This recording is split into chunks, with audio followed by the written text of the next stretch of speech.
नमस्ते दोस्तों। तो एक बार फिर से स्वागत है हमारे इस न्यू वीडियो सेशन में। तो आशा करता हूँ आप लोग अच्छे होंगे और अच्छी तरीके से तैयारी जारी होगा आप सबका। और यहाँ पर हम लोग सेट करने वाले हैं, फिर से आज न्यू सेट लेकर आया हूँ आप सबके सामने। तो यहाँ पर हमारा नेक्स्ट सेट है यहाँ पर बिहार एसएससी के लिए। तो बिहार एसएससी के लिए हम लोग जो कि यहाँ पर एक सीरीज़ स्टार्ट किए हैं, लगभग हम लोग 40-45 वीडियो जो कर चुके हैं। अगर वो आप लोग नहीं देखें हैं तो वीडियो का डिस्क्रिप्शन में प्लेलिस्ट का लिंक मिल जाएगा, वहाँ से जाकर आप लोग और सभी वीडियो देख सकते हैं। सभी में आप लोगों को इंपॉर्टेंट जीके जीएस कवर हो जाएगा, खास करके बिहार एसएससी के लिए। और यहाँ पर हम लोग न्यू सेट लेकर आए हैं। न्यू सेट में भी हम लोग 50 जीके जीएस करेंगे और 25 इसमें साइंस का करेंगे। जैसे कि आप लोग को पता है इसमें टोटल 150 क्वेश्चन रहता है और आप लोग को टाइम जो दिया जाएगा वो 2 घंटा 15 मिनट दिया जाएगा, मतलब 2.25 घंटा दिया जाएगा। और उसमें आप लोग का जो है 50 रीजनिंग रहेगा और 25 मैथ रहता है, और फिर 50 जीके रहेगा और 25 मैथ साइंस का क्वेश्चन रहेगा। तो यहाँ पर हम लोग सिर्फ जीके जीएस नहीं कर रहे हैं, क्योंकि आप लोगों को पता है कि मैथ रीजनिंग को सोल्व करने पर यहाँ पर बताने में उतना सवाल बहुत ज़्यादा टाइम लग सकता है। सो इसीलिए हम लोग यहाँ पर सिर्फ जीके जीएस करते हैं। और आप लोग कहेंगे तो अगले वीडियो में उसका मैथ और रीजनिंग का भी वीडियो लेकर आएंगे। लेकिन उसमें क्या होगा कि आप लोग का थोड़ा जो है कि जैसे कि 9-10 सवाल का एक वीडियो लाना पड़ेगा, क्योंकि उतना सवाल करना 1 घंटा में संभव नहीं है, क्योंकि वहाँ पर समझाना भी पड़ेगा। सिर्फ हमको बनाना तो है नहीं, इसमें समझाना भी पड़ेगा, तो टाइम लगेगा ही मैथ और रीजनिंग के वीडियो में। तो यहाँ पर जीके जीएस हम लोग कवर करें, और जीके जीएस हम लोग यहाँ पर बहुत अच्छे तरीके से कवर करेंगे, ताकि एग्जाम और व्यू से जो हम लोग ऑल टाइप का क्वेश्चन करेंगे, ताकि जो भी हमारा क्वेश्चन आएगा उसको हम लोग अच्छी तरीके से एग्जाम में पढ़ सकेंगे। तो चलिए हम लोग बिना टाइम गवाए प्रश्न देखना स्टार्ट करते हैं। तो हमारा यहाँ पर फर्स्ट प्रश्न है, इंपॉर्टेंट प्रश्न है। और जैसे कि आप लोग यहाँ पर वीडियो में अगर बने रहेंगे अच्छी तरीके से, तो आप लोग खुद पता चलेगा कितना इंपॉर्टेंस ऑफ क्वेश्चन यहाँ पर इंक्लूड किया है इस सेट में।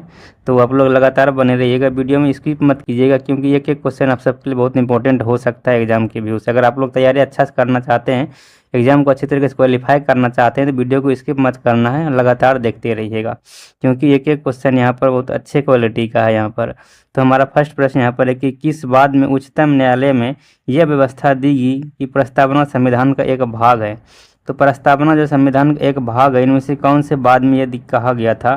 तो यहाँ पर 4 ऑप्शन है। पहला हो गया हमारा बेरूबारी संघवाद, दूसरा ऑप्शन अपना यहाँ पर गोलकनाथ बाद, तीसरा ऑप्शन है केशवानंद भारती बाद, और चौथा ऑप्शन यहाँ पर मिनर्वा मिल्स बाद। तो दोस्तों आप लोग को बता दूं कि जो हमारा यहाँ पर इसका राइट आंसर हो जाएगा वो हो जाएगा option number C, Kesavananda Bharati बाद।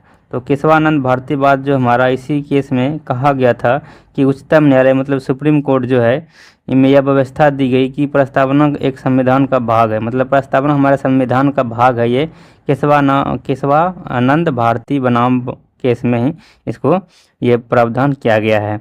और बात करें हम लोग केशवानंद भारती बात का, तो आप लोग याद रखिएगा अब तक का सबसे बड़ा जो संवैधानिक पीठासीन था वो यही केशवानंद भारती बात वाला ही था, क्योंकि इसमें आप लोग को पता है टोटल 13 जज जो है इसमें पार्टिसिपेट किए थे। तो 13 जज जो अब तक किसी भी केस में नहीं मतलब इंक्लूड हुआ है, जितना कि ये केशवानंद भारती बात केस में हुआ था। तो ये 13 जजों का ये पीठासीन था, इसलिए केशवानंद भारती केस जो हमारे अब तक का सबसे बड़ा संवैधानिक पीठासीन कहा जाता है, क्योंकि इसमें 13 जज बैठे हुए थे। और इसमें आप लोग को एक याद रखिएगा, यहाँ पर बेरूबारी संघवाद है। तो जैसे हम लोग पढ़े कि प्रस्तावना हमारा संविधान का भाग है, ये कहा गया इसमें। लेकिन बेरूबारी संघवाद में ये कहा गया था कि हमारा जो है ये प्रस्तावना वो संविधान का भाग नहीं है, ये कहा गया था बेरूबारी केस में।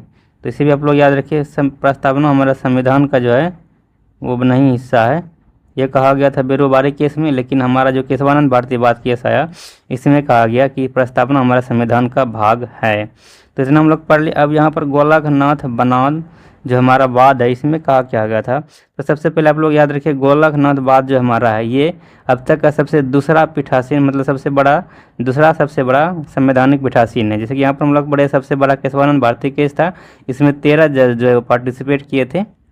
लेकिन गोलकनाथ बनाम वाद जो हमारा, इसमें 11 जज पार्टिसिपेट किए थे। तो ये हमारा क्या हो गया अब तक का सबसे दूसरा बड़ा यहाँ पर संवैधानिक पीठासीन था हमारा ये गोलकनाथ बनाम केस।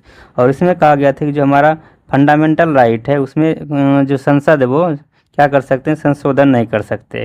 ये कहा गया था किसमें, गोलकनाथ बनाम केस में। तो हमारा जो फंडामेंटल राइट्स है मतलब जो हमारा मौलिक अधिकार है उसमें कोई भी चेंज नहीं कर सकता है संसद के द्वारा। तो इसमें किसमें कहा गया था, ये गोलकनंद बनाम केस में कहा गया था। लेकिन केशवानंद भारती केस में फिर कहा गया कि जो हमारा संविधान है, संविधान जो हमारा अनुच्छेद 368 है, आप लोग जानते होंगे अनुच्छेद 368 में संविधान संशोधन से संबंधित है। उसके तहत 368 के तहत जो हमारा संसद है वो संविधान किसी भाग में संशोधन कर सकता है, लेकिन जो है संशोधन का मूल ढांचा जो हमारा है वो मूल ढांचा को विरुद्ध नहीं होना चाहिए। जो संशोधन होगा हमारा वो मूल ढांचा के विरुद्ध नहीं होना चाहिए। तो ये कहा गया था केशवानंद भारती बनाम केस में। जस्ट हम लोग पढ़े गोलकनंद बनाम में कहा गया था कि संसद जो है कोई भी संशोधन नहीं कर सकता है, लेकिन केशवानंद भारती बाद में कहा गया कि ये संशोधन कर सकता है लेकिन मूल ढांचा का परिवर्तन नहीं होना चाहिए। किस में कहा गया, केशवानंद भारती केस में कहा गया। इतना हम लोग कवर कर लिए। अब हमारा यहाँ पर बच जाता है एक option number D, Minerva mills बाद। तो इसे भी हम लोग पढ़ लेते हैं। तो मिनर्वा मिल्स बाद में कहा गया था कि जो हमारा फंडामेंटल राइट्स है, मतलब मौलिक अधिकार है, वो DPSP जिसको हम लोग बोलते हैं राज्य के नीति निर्देशक तत्व, इसको हम लोग बोलते हैं DPSP, इसको शॉर्ट नाम है, और इसको हम लोग बोलते हैं राज्य के नीति निर्देशक तत्व। तो हमारा ये DPSP है, ये फंडामेंटल राइट्स मतलब मौलिक अधिकार का क्या है, एक पूरक है। ठीक है, इसे आप लोग याद रखिएगा। इसे कहा गया था कि हमारा DPSP जो है वो फंडामेंटल राइट्स का क्या है, पूरक है। ये किसके द्वारा कहा गया था, मिनर्वा मिल्स बाद में कहा गया था कि हमारा जो प्रस्तावना नहीं, नीति निर्देशक तत्व है वो मौलिक अधिकार का क्या है, पूरक है। इसे भी आप लोग याद रखिएगा। और इसमें मिनर्वा मिल्स बाद में ये भी कहा गया था कि जो संविधान संशोधन करेंगे संसद के द्वारा वो उसमें शक्ति जो होगा संसद का वो सीमित शक्ति होगा। तो ये भी इसी में मिनर्वा मिल्स बाद में ही कहा गया था। तो यहाँ पर हम लोग बहुत सारा चीज़ कवर कर लिए, पढ़ लिए। एक बार फिर से रिपीट कर देता हूँ ताकि आप लोग को माइंड में सेट हो जाए। तो सबसे पहले हम लोग पढ़ लिए कि केशवानंद भारती बाद केस में क्या कहा कि प्रस्तावना में हम लोग, प्रस्तावना जो है वो संविधान का भाग है। यह किस में कहा गया था, केशवानंद भारती में हो गया। बेरूबारी में कहा गया प्रस्तावना संविधान का भाग नहीं है। ठीक है, तो ये हमारा हो गया। फिर गोलकनंद बनाम में हम लोग पढ़े कि इसमें कहा गया था कि जो हमारा फंडामेंटल राइट्स है, मौलिक अधिकार, इसमें कोई भी संशोधन नहीं कर सकता है संसद। लेकिन फिर से केशवानंद भारती में कहा गया कि उसमें संशोधन कर सकते हैं लेकिन मूल ढांचे में परिवर्तन नहीं होना चाहिए। इसमें हम लोग पढ़े। उसके बाद मिनर्वा मिल्स में पढ़े कि DPSP जो हमारा फंडामेंटल राइट्स का पूरक है। तो अगला प्रश्न यहाँ पर है प्रश्न संख्या 2। इसमें आप लोग को पूछा जा रहा है कि निम्नलिखित में से कौन राज्यों के पुनर्गठन से संबंधित नहीं, इनमें से कौन सा आयोग है जो कि राज्य के पुनर्गठन से संबंधित नहीं है। तो यहाँ पर 4 ऑप्शन है। धर आयोग है, JVP समिति है, राजमन्नार समिति और फजल अली आयोग है। तो याद रखिए आप लोग, हमारा जो राजमन्नार समिति है ये राज्यों के पुनर्गठन से संबंधित नहीं है, लेकिन धर आयोग हो गया, JVP समिति और फजल अली आयोग, ये सभी जो है राज्यों के पुनर्गठन से संबंधित है। लेकिन राजमन्नार आयोग हमारा राज्यों के पुनर्गठन से संबंधित नहीं है, बल्कि ये संबंधित है जो हमारा केंद्र और राज्य के बीच संबंध है उससे संबंधित है। तो राजमन्नार समिति, इसको हम लोग और भी एक समिति बोलते हैं, सरकारी आयोग है, इसका भी संबंध जो है, इसका भी उसी संबंध है जो कि केंद्र और राज्य के बीच संबंध को बताता है। तो केंद्र और राज्य के बीच जो संबंध बताता है वो राजमन्नार समिति हो गया, और एक सरकारी आयोग है। इन दोनों को याद रखिएगा आप लोग। पूछा जाता है सरकारी आयोग किससे संबंधित है, तो ये संबंधित है केंद्र और राज्यों के बीच संबंध से। जितना आप लोग याद रखिएगा। नेक्स्ट प्रश्न यहाँ पर प्रश्न संख्या 3 है। यहाँ पर पूछा जा रहा है प्रश्न संख्या 3 में कि भारतीय संविधान में किस आधार पर अल्पसंख्यकों का निर्धारण किया गया है।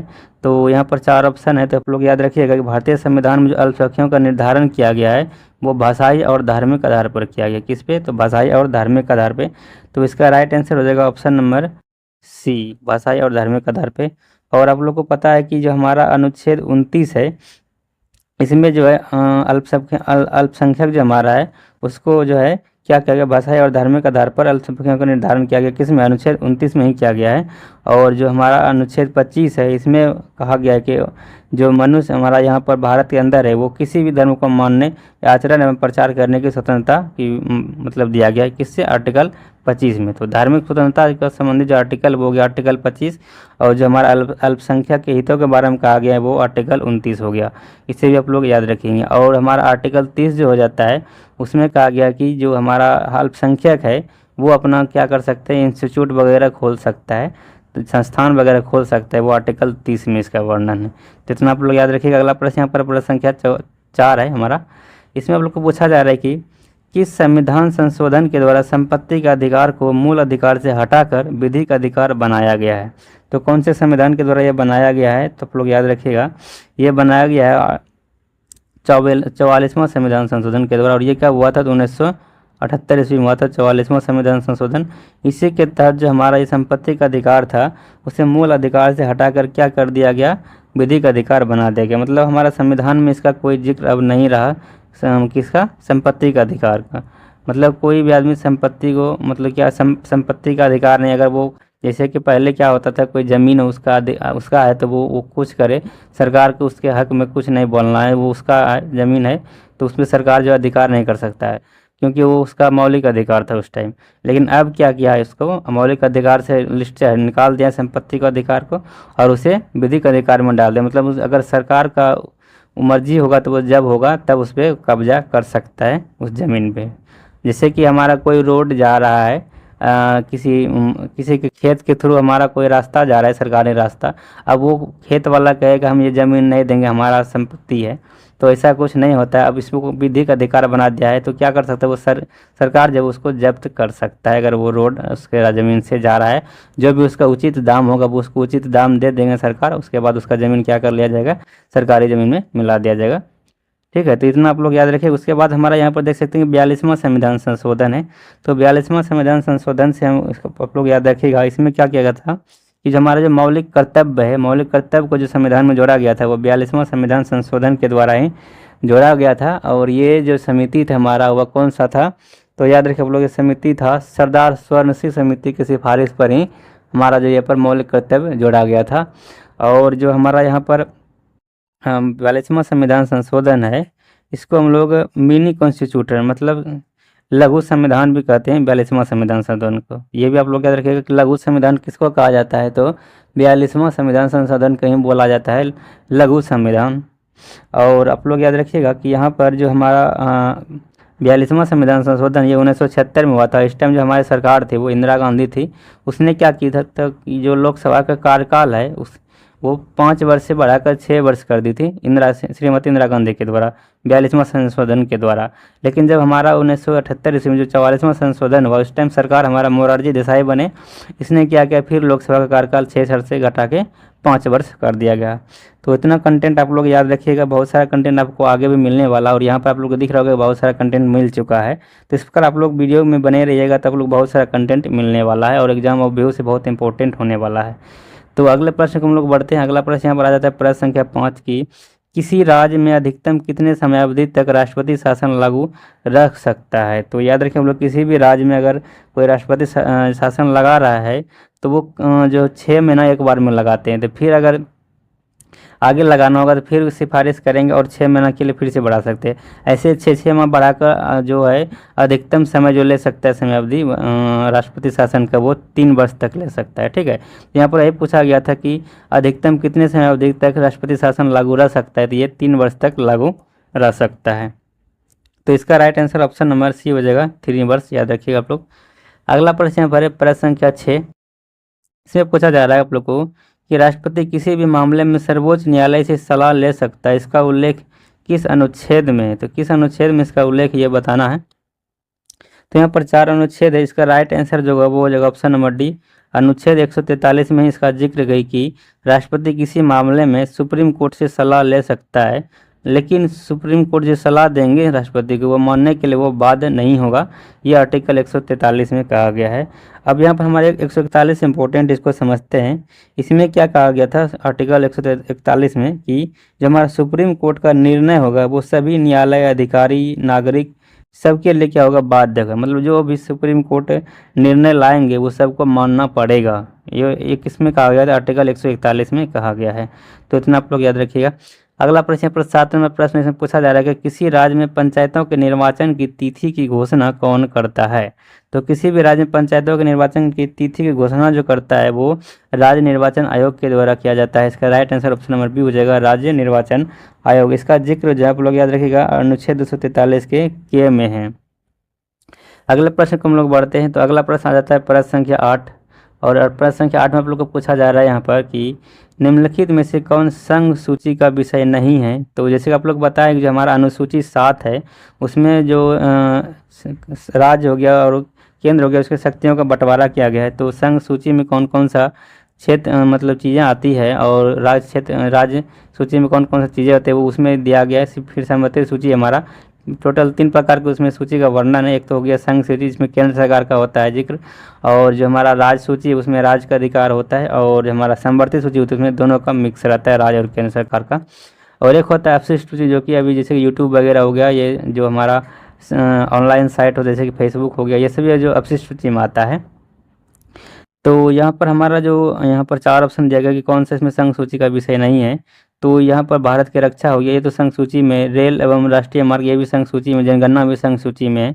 लेकिन ये पुलिस जो हमारा, ये पुलिस जो संघ सूची में नहीं बल्कि ये राज्य सूची का विषय है। तो इसका right answer option number C हो जाएगा। पुलिस जो हमारा है जैसे कि बिहार पुलिस हो जाता है और किसी यूपी पुलिस हो गया, यूपी का हो गया, तो ये सभी किससे संबंधित है, यह राज्य सूची विषय है, ना कि केंद्र सरकार का है। इसका right answer option number C हो जाएगा। और बात करें यहाँ पर कि जो हमारा अभी संघ सूची है इसमें टोटल जो है अभी वर्तमान समय में वो 100 विषय है। किसमें, संघ सूची में टोटल 100 विषय है। और आप लोग याद रखिएगा राज्य सूची में जो अभी विषय है वो टोटल 61 विषय है और संवर्ती सूची में 52 विषय है। तो ये भी प्रश्न पूछा जाता है कि संघ सूची में कितना विषय है, राज्य सूची में कितना विषय है और संवर्ती सूची में वर्तमान में कितना विषय है। तो आप लोग इसे भी याद रखिएगा। अगला प्रश्न यहाँ पर प्रश्न संख्या 9 पूछा जा रहा है कि प्लासी के युद्ध के बाद बंगाल में किसी नवाब के दरबार में अंग्रेज रेजिडेंट नियुक्त किया गया था। तो जैसे कि आप लोग पता है कि प्लासी का युद्ध जो 1757 ईस्वी में हुआ था, वो नवाब जो हमारा था बंगाल के सिराजुद्दौला और अंग्रेज के बीच हुआ था युद्ध, ठीक है। तो उस युद्ध में क्या हुआ कि जो हमारा सिराजुद्दौला था वो तो हार गए, क्योंकि उसका जो है उसका जो सिराजुद्दौला के जो सेनापति थे, कौन थे सेनापति, उसके सेनापति थे वो जो बाद में जाके गवर्नर बनाया गया, वो थे कौन, तो याद रखिए आप लोग, वो थे मीर जाफर। तो मीर जाफर जो है वो क्या था, सेनापति थे किसका, सिराजुद्दौला का। तो जो सेनापति था सिराजुद्दौला का मीर जाफर, उसने जो इसको धोखा दिया सिराजुद्दौला को और अंग्रेज को उसने साथ दिया, जिसकी वजह से क्या हुआ कि प्लासी के युद्ध में हमारा जो ये बंगाल के नवाब थे सिराजुद्दौला, उसका हार हुआ। और हार होने के बाद जो यहाँ पर उसको जो मीर जाफर था उसको वहाँ का नवाब घोषित कर दिया गया और उसी के दरबार में एक अंग्रेज रेजिडेंट नियुक्त किया था जो इसका नाम था ल्यूक स्क्रॉप्टन। तो ल्यूक स्क्रॉप्टन जो था ये एक अंग्रेज रेजिडेंट था जो कि नियुक्त किया गया था किसके दरबार में, जो हमारा उस टाइम जो बना नवाब बंगाल के मीर जाफर, तो उसके यहीं दरबार में ये ल्यूक स्क्रॉप्टन को क्या कर दिया, अंग्रेज रेजिडेंट नियुक्त किया गया था। तो इतना आप लोग याद रखिएगा। अगला प्रश्न यहाँ पर प्रश्न संख्या 10, इसमें आप लोग पूछा जा रहा है कि अंग्रेजों द्वारा पेशवा प्रथा किस पेशवा के काल में समाप्त कर दी गई थी। तो ये समाप्त जो की गई थी पेशवा प्रथा वो बाजीराव द्वितीय के समय में कर दिया गया था। तो इसका राइट आंसर ऑप्शन नंबर ये हो जाएगा, बाजीराव द्वितीय। तो तृतीय जो आंग्ल मराठा युद्ध हुआ था जो कि 1817 से 18 के बीच हुआ था, तृतीय आंग्ल मराठा युद्ध, इसमें इसके बाद क्या हुआ कि पेशवा प्रथा का समाप्त कर दिया गया तृतीय आंग्ल मराठा के बाद। और उसके बाद क्या हुआ कि पेशवा पद पर जो उस टाइम बाजीराव द्वितीय ही थे, तो उसी के समय इसको क्या कर दिया कि बाजीराव द्वितीय को 8 लाख रुपया वार्षिक पेंशन देकर कानपुर के निकट बिठूर में रहने को दे दिया। तो बाजीराव द्वितीय का वहाँ पर क्या कर दिया, पेशवा का काल में पेशवा प्रथा का समाप्त कर दिया और इसको क्या क्या पेंशन देने लगा 8 लाख रुपया प्रति वर्ष। और इसको जो है कानपुर के निकट एक बिठूर में क्या कर दिया, रहने को दे दिया गया और वहीं पर इसको पेंशन देने लगा 8 लाख प्रति वर्ष। तो इसे आप लोग याद रखिएगा, बाजीराव द्वितीय के समय से ही पेशवा प्रथा को समाप्त कर दिया गया था। अगला प्रश्न पर प्रश्न संख्या 11 है कि किस अधिनियम के द्वारा गवर्नर जनरल को मुख्य सेनापति तथा गवर्नर जनरल दोनों की शक्तियां प्रदान की गई है। तो ये जो प्रदान की गई थी शक्तियां, ये 1786 के अधिनियम के द्वारा प्रदान की गई थी। इसका right answer option number D हो जाएगा। 1786 के अधिनियम के तहत ही जो हमारा गवर्नर जनरल है उसको मुख्य सेनापति और गवर्नर जनरल दोनों की शक्तियाँ प्रदान कर दी गई थी। अगला प्रश्न पर प्रश्न संख्या 12, इसमें क्या करना, आप लोग को मिलान करना है। तो कुछ यहाँ पर एक साइड में संस्था है और दूसरे साइड में उसका संस्थापक है, इसको मिलान करना है। तो सबसे पहले हम लोग देखें ऑप्शन नंबर डी में है सत्यशोधक समाज। तो सत्यशोधक समाज के संस्थापक कौन है, तो ज्योतिबा फूले थे। तो ज्योतिबा फूले ने सत्यशोधक समाज का स्थापना किए थे, कब किए थे, 1873 ईस्वी में किया गया था ज्योतिबा फूले के द्वारा सत्यशोधक समाज का स्थापना।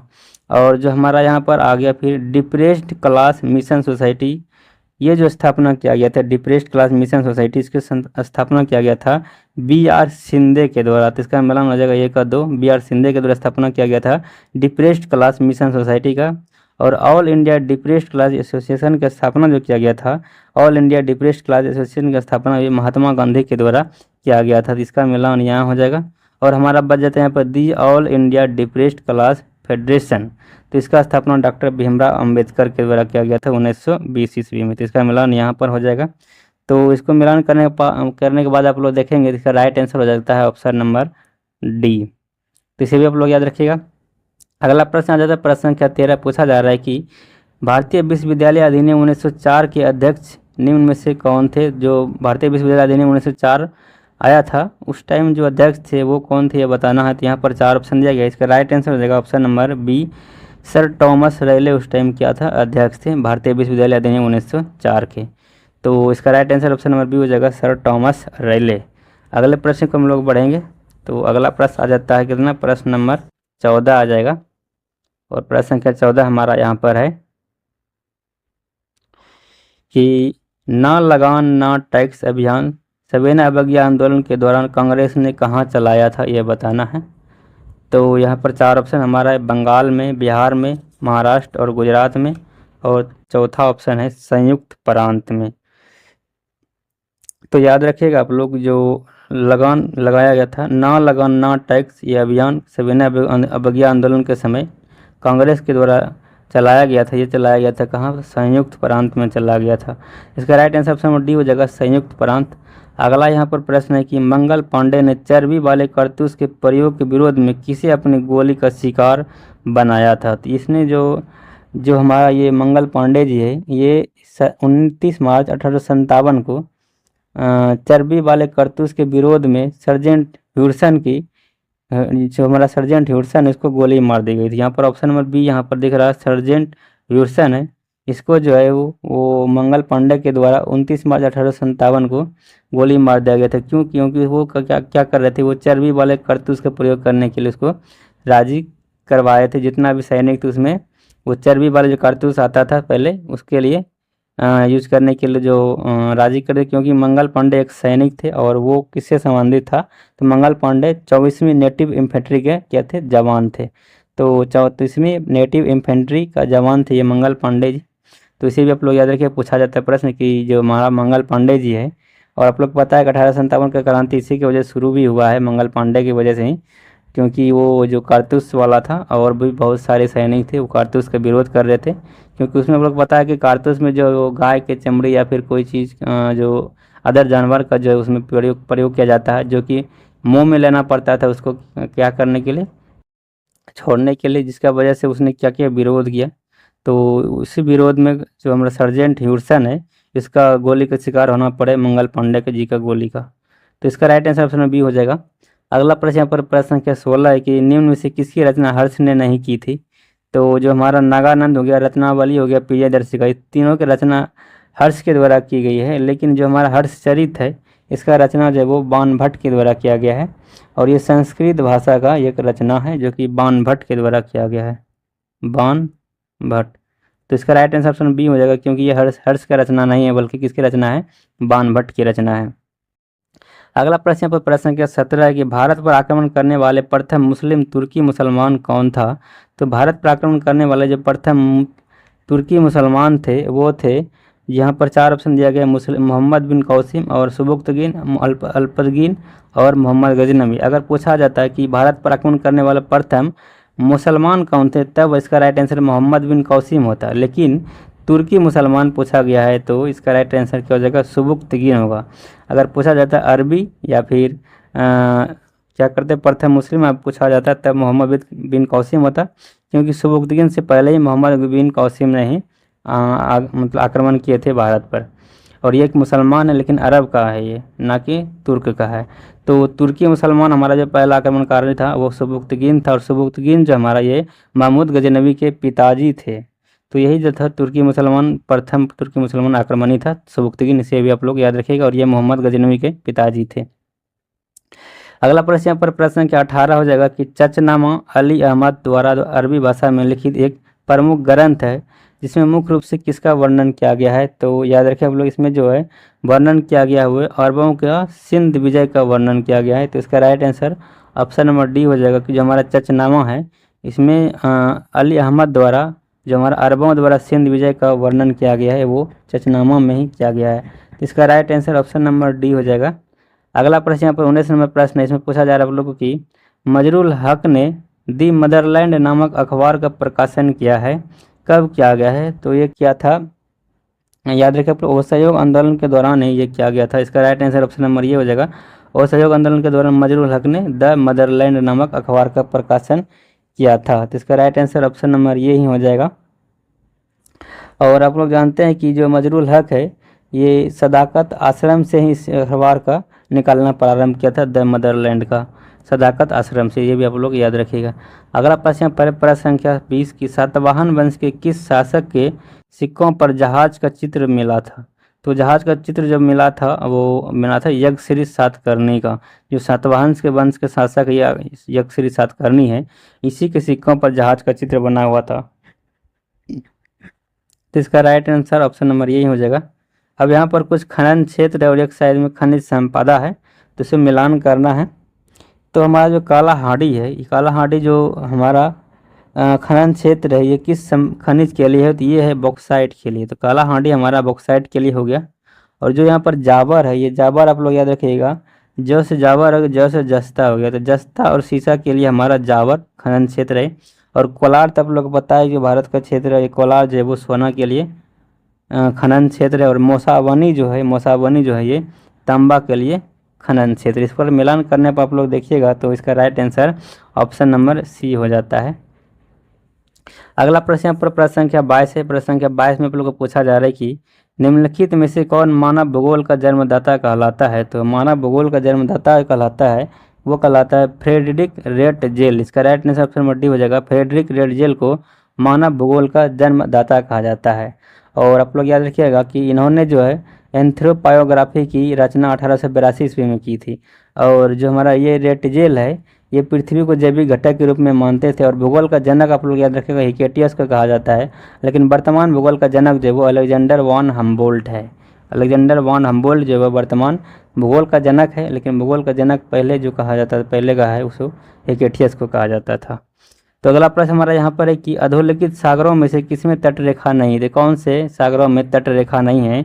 तो याद रखें लोग, ये सरगेसो सागर जो इसमें तट रेखा नहीं है और ये स्थित है उत्तरी अटलांटिक महासागर में। तो इस और ये जो हमारा सरगेसो सागर इसमें कोई भी तट रेखा स्थित नहीं है। तो इसका right answer option number B हो जाएगा। अगला प्रश्न यहाँ पर प्रश्न संख्या 24 पूछा जा रहा है किस चट्टान में जीवाश्म में पाए जाते हैं? तो याद रखें आप लोग, जो हमारा अपसादित चट्टान है, इसको इंग्लिश में बोलते हैं सेडिमेंट्री रॉक, इसमें जो है ये जो हमारा चट्टान है ये एक जीवाश्म वाले चट्टान है। इसका right answer option number B हो जाएगा। अगला प्रश्न यहाँ पर काजीरंगा नेशनल पार्क कहाँ स्थित है? आप लोग याद रखें काजीरंगा नेशनल पार्क असम में स्थित है। और ये किस लिए प्रसिद्ध है? तो ये एक सींग वाले गंडा के लिए प्रसिद्ध है। और इसको विरासत सूची में जो डाला गया वो 1985 ईस्वी में विश्व विरासत सूची में शामिल किया गया है, जो हमारा काजीरंगा नेशनल पार्क है इसको। और ये एक सींग वाले गंडा के लिए प्रसिद्ध है।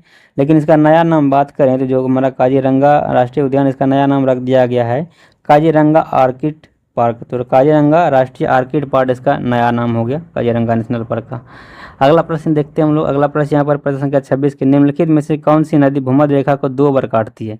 तो यहाँ पर आप लोग को 3 ट्रिक बताऊंगा और तीन क्वेश्चन यहाँ पर आप लोग को कवर हो जाएगा एक ट्रिक से। तो हमारा जो जिससे कर्क रेखा हो गया, 3 रेखा हमारे कर्क हो गया, फिर भूमध्य रेखा हो जाता है और एक नीचे आ जाता है मकर रेखा। पूछा जाता है प्रश्न बार बार कि इस तीनों रेखा को तीनों में से कोई एक रेखा ले लेगा, पूछा जाएगा इसको 2 बार काटने वाली नदियाँ कौन सी है? तो आज इसका टेंशन हम लोग को ख़त्म कर देंगे एक ट्रिक से। आप लोग ट्रिक याद रखिएगा, ये माँ काली ये ट्रिक हमारा हो गया। तो इसे क्रम से लेंगे हम लोग ऊपर से नीचे तक। तो माँ से हो गया माही नदी। तो माही नदी हमारा जो है वो क्या करता है, कर्क रेखा को 2 बार काटती है। फिर का से आप लोग याद रखिएगा कांगो नदी, इसी को जायरे नदी भी बोला जाता है, कांगो को जायरे बोला जाता है। तो ये कांगो नदी जो भूमध्य रेखा को 2 बार काटती है। फिर ली से आप लोग याद रखिएगा लिम्पोपो नदी। तो लिम्पोपो नदी जो हमारा है वो मकर रेखा को 2 बार काटता है। यहाँ पर देख सकते हैं हमारा ट्रिक कितना अच्छा है, माँ काली और माही नदी हो गया और फिर यहाँ पर कांगो नदी हो गया, ली से लिम्पोपो नदी हो गया। ये सभी तीनों क्रम में कर्क रेखा, भूमध्य रेखा, मकर रेखा काटने वाली, 2 बार काटने वाली ये नदियों का नाम है। तो हमारे यहाँ पर प्रश्न है कि भूमध्य रेखा को 2 बार काटने वाली नदी कौन है? तो भूमध्य रेखा को 2 बार काटने वाली नदी कांगो है, इसे हम लोग जायरे भी कहते हैं। ठीक है, इसका right answer option number C हो जाएगा, जायरे नदी, या फिर इसी को आप लोग याद रख सकते हैं कांगो बोलते हैं। तो भूमध्य रेखा को 2 बार काटने वाली नदियाँ हमारा जायरे या कांगो है, इसका right answer option number C हो जाएगा। नेक्स्ट प्रश्न यहाँ पर प्रश्न संख्या 27 पूछा जा रहा है कि कौन सी नदी कश्मीर घाटी में बहती है? तो कश्मीर घाटी में जो बहने वाली हमारी नदी है वो है झेलम। तो झेलम जो हमारा ये नदी है ये कश्मीर घाटी में बहती है, इसका राइट आंसर ऑप्शन नंबर ये हो जाएगा। और झेलम नदी आप लोग याद रखिएगा, जो हमारा झेलम नदी है ये बुलर झील तक जाती है, और इसका जो लंबाई है झेलम नदी का वो 725 किलोमीटर, कितना है? 725 किलोमीटर झेलम नदी की लंबाई। अगला प्रश्न यहाँ पर अपना है प्रश्न संख्या 28, जिसमें पूछा जा रहा है आप लोगों की कौन सी शहर प्रशांत और अटलांटिक महासागर को जोड़ती है? तो याद रखिए आप लोग, जो हमारा नहर है जो प्रशांत और अटलांटिक महासागर को जोड़ती है वो पनामा नहर जोड़ती है। पनामा नहर जो ये एक कृत्रिम नहर जो कि मानव के द्वारा बनाया गया है, और इसकी लंबाई जो कुल 82 किलोमीटर है, चौड़ाई 90 मीटर हो गया, और इसका गहराई जो है वो 12 मीटर है। तो याद रखें आप लोग, ये पनामा जो है स्थल एक मध्य को काटते हुए निर्मित किया गया है, और पनामा जो हमारा नहर ये पनामा देश में ही है, उसी का नियंत्रण भी है। और इसका उद्घाटन आप लोग याद रखिए, पनामा नहर जो है इसका उद्घाटन जो किया गया वो 15 अगस्त 1914 ईस्वी को हुआ था। तो 1914 ईस्वी को 15 अगस्त के दिन ही इसका उद्घाटन हुआ था पनामा नहर का। अगला प्रश्न पर प्रश्न संख्या 29 से पूछा जा रहा है निम्नलिखित में से कौन सी एक संस्था विदेशी वाणिज्यिक उधारी को नियमित करता है? तो ये जो नियमित करता है वो भारतीय रिजर्व बैंक करता है, इसका right answer option number D हो जाएगा, भारतीय रिजर्व बैंक। और अब वहाँ पर अगला प्रश्न आ जाता है प्रश्न संख्या 30 कि भारत में सेवा कर किसकी सिफारिशों से लागू हुआ है? तो याद रखें आप लोग, सेवा कर जो लागू हुआ है ये लागू हुआ है राजा चलैया समिति के सिफारिश पर, इसका राइट आंसर ऑप्शन बी हो जाएगा, राजा चलैया समिति की सिफारिश पर ही भारत में सेवा कर लागू हुआ है। और जो हमारे यहाँ पर केलकर समिति देख रहे हैं ये जीएसटी से संबंधित है। तो नेक्स्ट प्रश्न अपने यहाँ पर है 31 नंबर, इसमें आप लोग को पूछा जा रहा है कि विकास के मानवीय पक्ष पर निम्नलिखित में से किस एक ने सबसे पहले ध्यान केंद्रित किया था? तो ये ध्यान केंद्रित किया गया था किसके द्वारा? तो किया गया था संयुक्त राष्ट्र विकास कार्यक्रम के द्वारा, जिसका राइट आंसर ऑप्शन नंबर ये हो जाएगा, संयुक्त राष्ट्र विकास कार्यक्रम के द्वारा ही विकास के मानवीय पक्ष पर पहली बार जो है ध्यान केंद्रित किया गया था। तो इसका राइट आंसर ऑप्शन में ये हो जाएगा संयुक्त राष्ट्र विकास कार्यक्रम। और नेक्स्ट प्रश्न यहाँ पर 32 नंबर प्रश्न आ जाता है, प्रश्न पूछा जा रहा है कि बंधुआ मजदूर जिसको हम लोग बंधुआ उन्मूलन भी बोलते हैं अधिनियम किस वर्ष पारित हुआ था? यह अधिनियम जो पारित हुआ था वो हुआ था 1976 ईस्वी में, इसका right answer option number B हो जाएगा। तो हमारे यहाँ पर नेक्स्ट प्रश्न आ जाता है प्रश्न संख्या 33, और इसमें आप लोग पूछा जा रहा है कि निम्नलिखित में से कौन निर्धनता के लिए उत्तरदायी नहीं है? तो कौन इसमें निर्धनता के लिए उत्तरदायी नहीं है बताना है। तो 4 ऑप्शन दिया, पहला अपर्याप्त समृद्धि दर, दूसरा ऑप्शन है जनसंख्या की उच्च वृद्धि दर, तीसरा ऑप्शन है बेरोजगारी, और चौथा ऑप्शन है बढ़ती निवेश दर। तो इसका जो राइट आंसर हो जाएगा वो हो जाएगा ऑप्शन नंबर डी, बढ़ती निवेश दर। तो ये जो है निर्धनता के लिए उत्तरदायी नहीं है, इसका right answer option number D हो जाएगा। अगला प्रश्न यहाँ पर 34 नंबर प्रश्न में पूछा जा रहा है कि निम्नलिखित में से कौन सी एक सकल घरेलू उत्पाद जिसको हम लोग जीडीपी बोलते हैं कि गणना की विधि नहीं है? तो जो हमारा ह्रासमान लागत विधि है ये जो हमारा है जीडीपी की गणना की विधि नहीं है। उसके बाद उत्पाद विधि हो गया, आय विधि हो गया, व्यय विधि, इससे हम लोग जीडीपी की गणना करते हैं, लेकिन ह्रासमान लागत विधि से हम जो करते हैं वो जीडीपी का गणना नहीं करते हैं। अगला प्रश्न प्रश्न संख्या 35 है, इसमें पूछा जाए आप लोगों की नकद आरक्षित अनुपात को कम करने से अर्थव्यवस्था पर इसका निम्नलिखित प्रभाव पड़ेगा। तो यहाँ पर पहला है कथन कि बैंक के पास अधिक तरलता का लाभ होगा, दूसरा कथन है कि अर्थव्यवस्था में निवेश वृद्धि देखने को मिल सकती है, तीसरा कथन है कि अर्थव्यवस्था में मुद्रापूर्ति बढ़ सकता है, और चौथा कथन है कि वास्तविक निवेश दर में गिरावट आ सकती है। तो ये सभी यहाँ पर सही है, इसका right answer option number C हो जाएगा। 1 2 3 4 सभी जो हमारा यहाँ पर प्रभाव पड़ने वाला, क्योंकि ये सभी कुट है इसलिए सभी को हम लोग यहाँ पर चयन कर लिए हैं। तो इसका right answer option number C हो जाएगा, ये सभी जो यहाँ पर सत्य है। अगला प्रश्न प्रश्न का 36 से पूछा जा रहा है कि द बिहार हेराल्ड समाचार पत्र को किस वर्ष प्रकाशित किया गया था? तो सबसे पहले आप लोग याद रखिएगा कि जो हमारा बिहार हेराल्ड समाचार पत्र है, ये एक साप्ताहिक समाचार पत्र था और ये प्रथम अंग्रेजी का समाचार पत्र था। तो और इसे जो प्रकाशित किया गया था वो गुरु प्रसाद सेन के द्वारा प्रकाशित किया गया और इसे 1875 ईस्वी में प्रकाशित किया गया था। इसका right answer option number C हो जाएगा, 1875 ईस्वी में। किसके द्वारा? तो इसे आप लोग याद रखिएगा, गुरु प्रसाद सेन द्वारा, गुरु प्रसाद सेन के द्वारा इसको प्रकाशित किया गया था 1875 ईस्वी में। और ये जो हमारा है बिहार का पहला अंग्रेजी समाचार पत्र था, जो कि एक साप्ताहिक समाचार पत्र है। अगला प्रश्न प्रश्न संख्या 37 पूछा जा रहा है आप लोगों की, भारत वन स्थिति रिपोर्ट 2021 के अनुसार बिहार में वन प्रतिशत कितना परसेंट है? तो बिहार में जो वन प्रतिशत है वो 7.84% है। और आप लोग को पता है बिहार का जो क्षेत्रफल है वो 94,163 किलोमीटर स्क्वायर है बिहार का क्षेत्रफल। इसका जो 7.84% जो है वो वन है हमारे बिहार में। ये 2021 की स्थिति था वन स्थिति रिपोर्ट, उसके अनुसार कहा गया है। अगला प्रश्न पर प्रश्न संख्या 38 पूछा जा रहा है कि शराब पर स्वास्थ्य चेतावनी लागू करने वाला पहला देश कौन सा है? तो याद रखें आप लोग, शराब पर जो स्वास्थ्य चेतावनी लागू किया था वो पहला देश लागू करने वाला आयरलैंड है। इसका right answer option number D हो जाएगा। और जो हमारे संविधान में डीपीएसपी है, इसको कहाँ से लिया गया है? तो आयरलैंड से ही लिया गया है। तो इसका right answer option number D होगा। और डीपीएसपी को आयरलैंड से लिया गया है भारत में, लेकिन आयरलैंड जो कहाँ से लिया है? तो आयरलैंड लिया है स्पेन से। याद रखो लोग, आयरलैंड ने डीपीएसपी स्पेन से लिया है और हम लोग जो लिए हैं भारत में वो आयरलैंड से लिया गया है। और अगला प्रश्न पर प्रश्न संख्या 39 आ जाता है कि हाल ही के दिनों में चर्चा में रहा हॉलमार्क यूनिक नंबर में कुल कितने अंक होते हैं? तो हॉलमार्क यूनिक में आप लोग याद रखिएगा कुल जो अंक होते हैं वो 6 अंक होते हैं। इसका राइट आंसर ऑप्शन नंबर 6 हो जाएगा। और एक पूछा जाता है कि जो हमारा यहाँ पर जो हमारा और भी जैसे कि एक बैंक हमारा है, जो हमारा खाता है उसमें आईएफएससी कोड होता है, ये कितने अंक का होता है? इसको आप लोग कमेंट के माध्यम से बताइएगा। जो हमारा बैंकों में जो आईएफएससी कोड दिया जाता है वो कितने अंक का होता है। अगला प्रश्न यहाँ पर 40 में प्रश्न है कि पूछा जा रहा है कि प्रतिवर्ष विश्व सतत परिवहन दिवस कब मनाया जाता है? तो याद रखिए आप लोग, प्रतिवर्ष विश्व सतत परिवहन दिवस जो मनाया जाता है वो मनाया जाता है 26 नवंबर को। इसका right answer option number C हो जाएगा, 26 नवंबर। और आप लोग एक बताइएगा यहाँ पर जैसे आईएफएससी कोड का बताया कि इसमें कितना अंक होता है, और उसी प्रकार बताइएगा पैन कार्ड में जब वो कितना अंक होता है, कई अंक का यहाँ पैन कार्ड नंबर का होता है, पैन नंबर जो होता है वो कितना अंक का होता है, ये भी आप लोग कमेंट के माध्यम से बताइएगा, बिना देखे बताइएगा आप लोग याद है तो। अगला प्रश्न यहाँ पर प्रश्न संख्या 41 है, पूछा जा रहा है आप लोग को कि अंतर्राष्ट्रीय बौद्धिक संपदा सूचकांक 2023 में भारत का रैंक क्या था? तो इसमें 42वां रैंक था भारत। किसका right answer option number D हो जाएगा। नेक्स्ट प्रश्न पर प्रश्न संख्या 42 है। प्रश्न संख्या 42 में आप लोग को पूछा जा रहा है कि shaping the future of rights विषय के साथ कौन सा दिवस 2023 में मनाया गया है? तो यह मनाया गया है, आप लोग याद रखिएगा, यह मनाया गया है कौन सा दिवस? तो मनाया गया है विश्व प्रेस स्वतंत्रता दिवस। तो इसका राइट आंसर ऑप्शन नंबर ये हो जाएगा, विश्व प्रेस स्वतंत्रता दिवस, जो कि 3 मई को मनाया जाता है।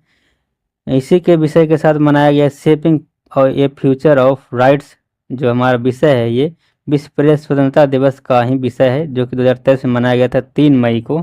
पूछा जाएगा आप लोग के विश्व प्रेस स्वतंत्रता दिवस जो 3 मई को मनाया गया है 2023 ईस्वी में, उसका क्या विषय था? तो ये इसका विषय यही था, shaping A future of rights. अब आप लोग याद रखें विश्व रेड क्रॉस दिवस मनाया जाता है कब? तो विश्व रेड क्रॉस दिवस मनाया जाता है कब? तो ये आप लोग याद रखें 8 मई को मनाया जाता है। विश्व कैंसर दिवस 4 फरवरी को मनाया जाता है। और जो हमारा यहाँ पर अंतर्राष्ट्रीय चाय दिवस है ये मनाया जाता है 21 मई को।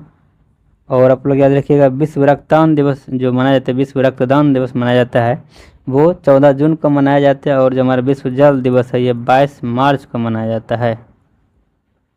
तो इतना आप लोग याद रखिएगा। नेक्स्ट प्रश्न पर एक ऑपरेशन मेघ चक्र निम्नलिखित में किसके द्वारा चलाया गया था? ऑपरेशन मेघ चक्र जो चलाया गया है वो सीबीआई द्वारा चलाया गया है। इसका राइट आंसर ऑप्शन नंबर ये हो जाएगा। तो ये संबंधित है ऑपरेशन मेघ चक्र, ये बाल यौन शोषण से जुड़ी सामग्री को ऑनलाइन प्रसारित करने वाले के खिलाफ कार्रवाई करने के उद्देश्य से ये चलाया गया था ऑपरेशन मेघ चक्र। अगला प्रश्न यहाँ पर प्रश्न संख्या 44 पूछा जा रहा है कि बजट 2023-24 के तहत शिक्षा पर कितना व्यय करने की योजना बनाई गई है? तो याद रखिए लोग, शिक्षा पर जो व्यय करने का ये बनाया गया था योजना 2023-24 बजट के अनुसार वो 1,12,899 करोड़ बनाया गया था। अगला प्रश्न यहाँ पर कि 45 में प्रश्न है कि टाइम पत्रिका सूची 2023 के तहत किस अभिनेता को शामिल किया गया है? तो इसमें शामिल किया गया शाहरुख खान को। इसका right answer option number B हो जाएगा। नेक्स्ट प्रश्न यहाँ पर प्रश्न संख्या 46 पूछा जा रहा है कि हाल ही में तारिक फतेह का निधन हो गया, उसका संबंध किस क्षेत्र से था? तो तारिक फतेह का जो संबंध है वो संबंध था इसका एक लेखक के क्षेत्र में। तो ये तारिक फतेह जो हमारा है, इसका निधन हो गया, ये एक लेखक थी।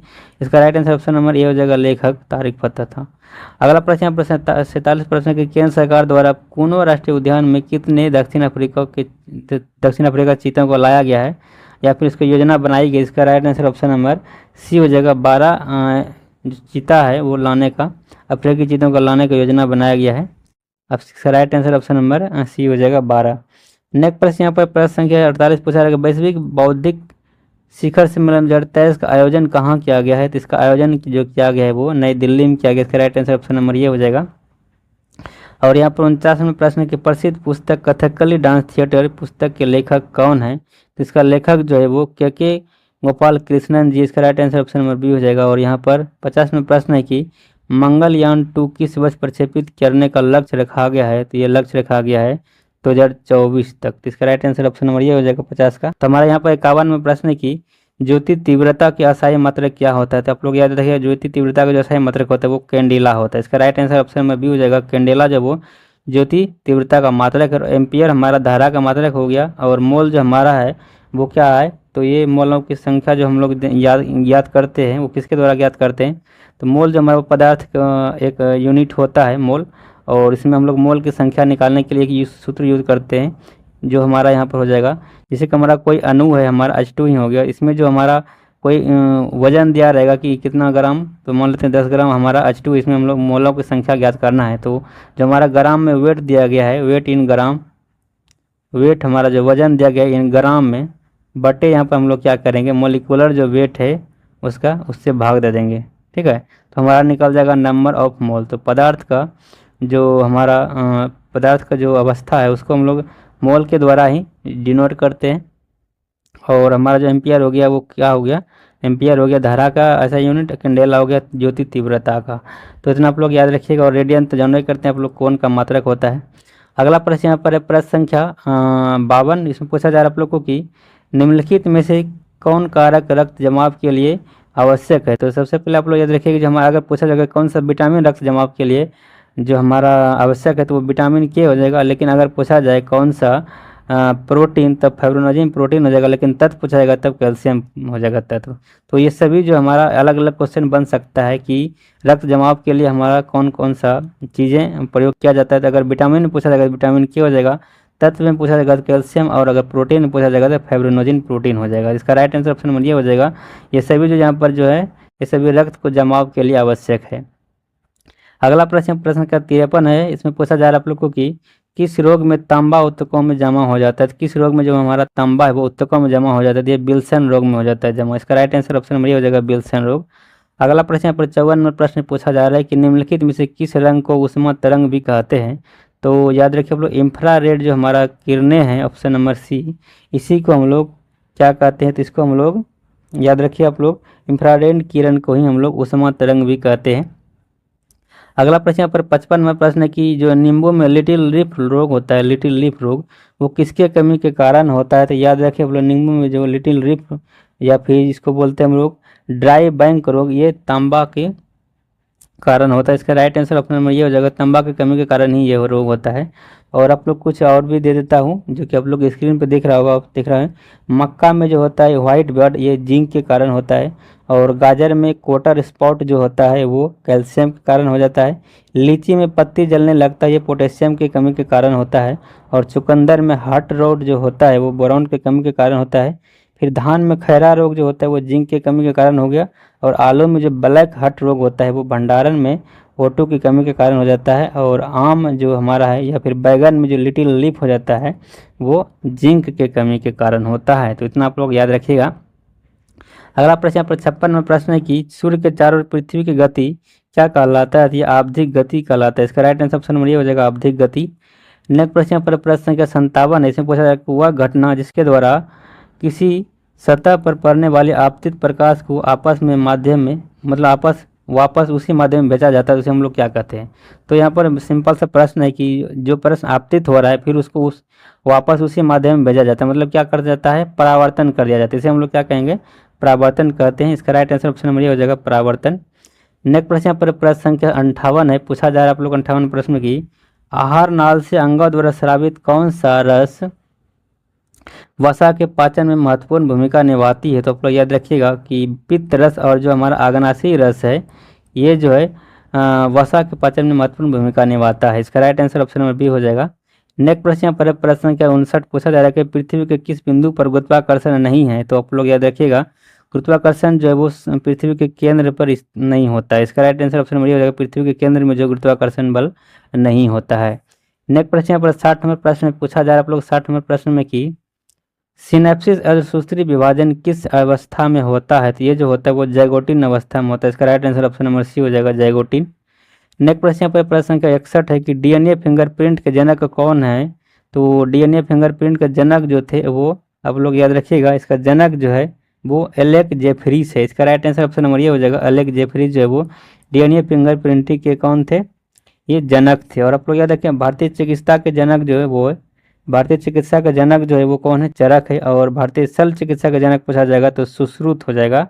और भारतीय पूरा वनस्पति जो विज्ञान है उसके जनक बीरबल साहनी हो जाएगा। और भारतीय पारिस्थितिकी के जनक जो है वो प्रोफेसर आर मिश्रा है।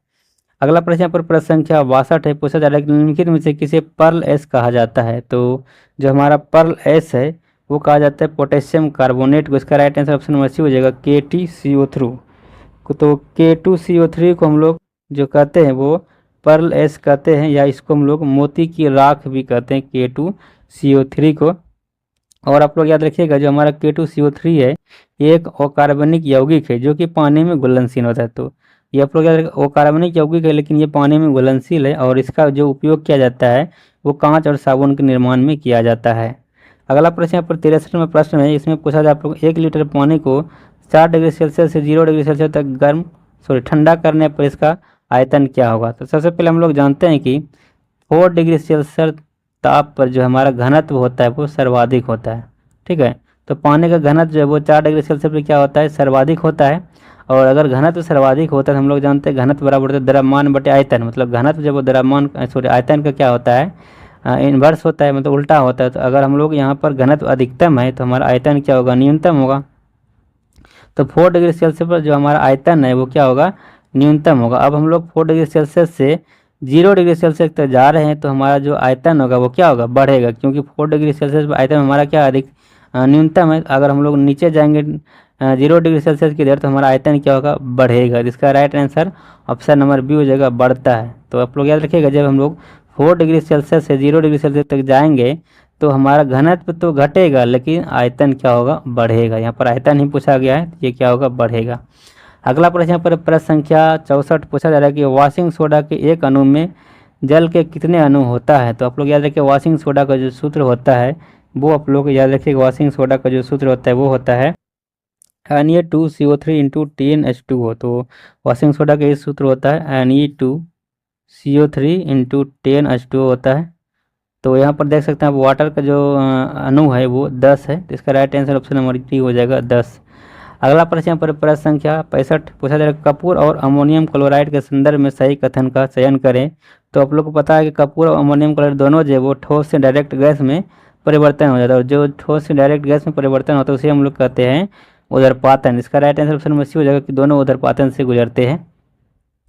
अगला प्रश्न पर प्रश्न संख्या 66 पूछा जा रहा है आप लोग प्रश्न संख्या 66 में कि निम्नलिखित में किस धातु को मोम में रखा जाता है।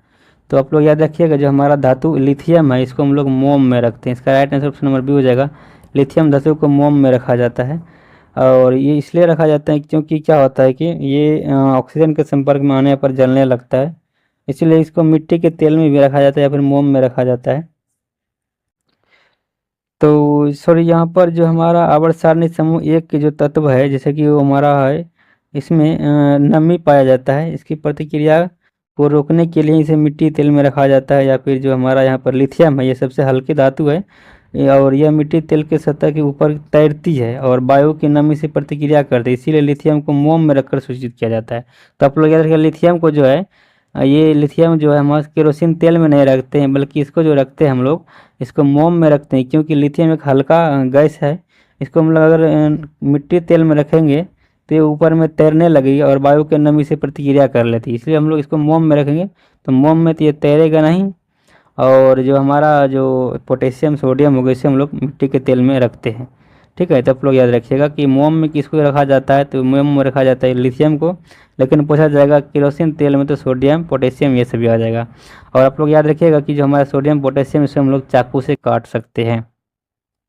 अगला प्रश्न यहाँ पर प्रश्न संख्या 67 की पुनर्जनन की शक्ति जो हमारा है ये सबसे कम किस में होता है। तो आप लोग याद रखिए पुनर्जनन की शक्ति जो है वो मस्तिष्क की कोशिकाओं में सबसे कम होता है। जैसे कि आप लोग पता है कि अगर मस्तिष्क में किसी को बहुत जोर से चोट लग जाता है तो वो मतलब जिंदा नहीं बच पाता है, वो डेथ कर जाता है, मर जाते हैं। तो वो वजह यही है कि मस्तिष्क में जो है पुनर्जनन की शक्ति बहुत कम होता है, सबसे कम होता है। उसके कोशिकाओं जो है वो पुनर्जनन कर ही नहीं सकता, मतलब वो फिर से जीवित हो ही नहीं सकता है। इसलिए वहाँ पर चोट लगने के बाद आदमी का जल्दी ही मृत्यु हो जाता है। तो इसका राइट आंसर ऑप्शन नंबर ये हो जाएगा कि मस्तिष्क की कोशिका जो होता है वो पुनर्जनन की शक्ति उसमें सबसे कम होती है। अगला प्रश्न पर प्रश्न का 68 है कि पौधे में ऑक्सीन हार्मोन की भूमिका है। तो ऑक्सीन हार्मोन का भूमिका क्या है पौधे में, तो आप लोग याद रखिएगा इसका भूमिका जो है वो कोशिका का विभाजन और बढ़ाव है। इसका राइट आंसर ऑप्शन में बी हो जाएगा, कोशिका विभाजन और बढ़ाव करना ही ऑक्सीन का काम है और एक ये हार्मोन है। नेक्स्ट प्रश्न पर प्रश्न संख्या 69 पूछा जाए आप लोग 69 प्रश्न में कि फूल का कौन सा भाग विकसित होकर फल बनता है। तो आप लोग याद रखिए जो हमारा अंडाशय भाग है यही जो अंडाशय भाग जो यही हमारा जो हमारा विकसित होकर क्या बनता है फल बनता है। इसका right answer option number C हो जाएगा।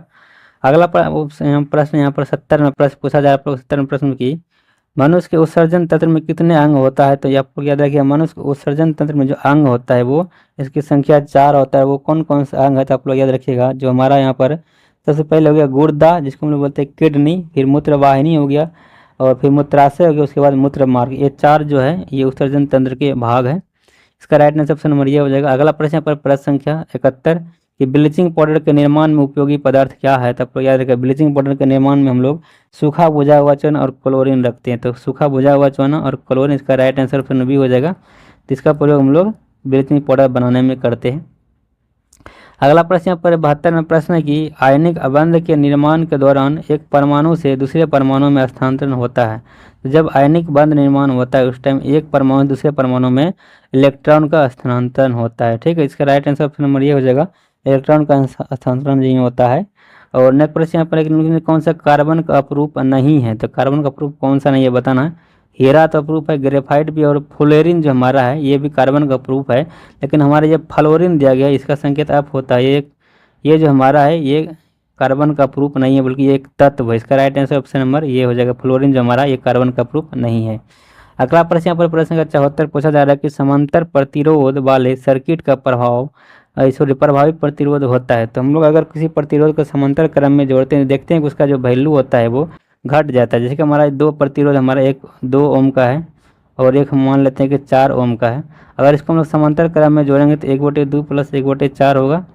तो इसको हम लोग एलसीएम के द्वारा अगर तोड़ेंगे तो 4 हो गया, फिर 2 प्लस 1 हो गया। तो हमारा 4/3 जो हमारा ये हो जाएगा समतुल्य क्रम में जोड़ने के बाद। लेकिन यहाँ पर देख सकते हैं ये हमारा 2 से और 4 से कम हो गया। तो हमारा यहाँ पर कह सकते हैं कि अगर हम लोग समांतर क्रम में जोड़ रहे हैं इसका वैल्यू क्या हो जाता है वो जो हमारा प्रतिरोधक होता है उससे कम हो जाता है। इसका राइट आंसर ऑप्शन नंबर ये हो जाएगा कि व्यक्तिगत प्रतिरोधों से इसका वैल्यू क्या हो जाएगा वो कम हो जाता है। इसका राइट आंसर ऑप्शन नंबर ये ही हो जाएगा।